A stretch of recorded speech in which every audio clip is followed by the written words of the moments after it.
yatrany tsy te halala izay mianandrifa aleo aloha hitia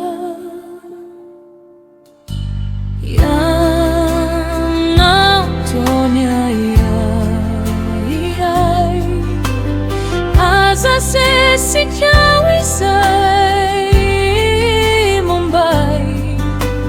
fafantaro kely aloha ty voadala tokoa aleo aloha hitia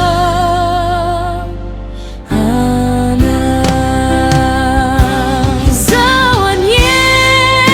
tsy taitra fotsiny aminy zao fa tena tianano ao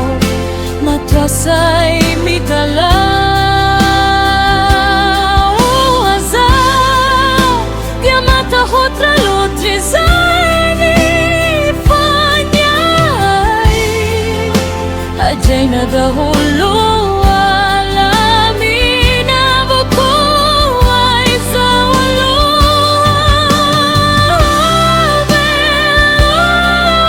itiana di matoninya anate ko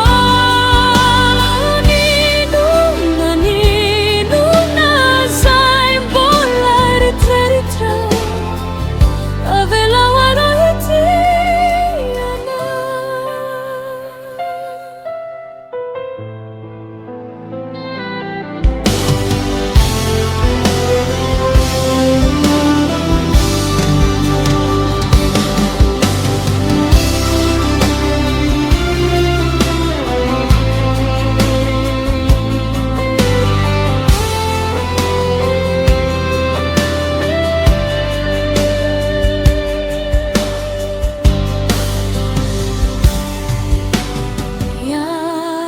Yanao tuanyaya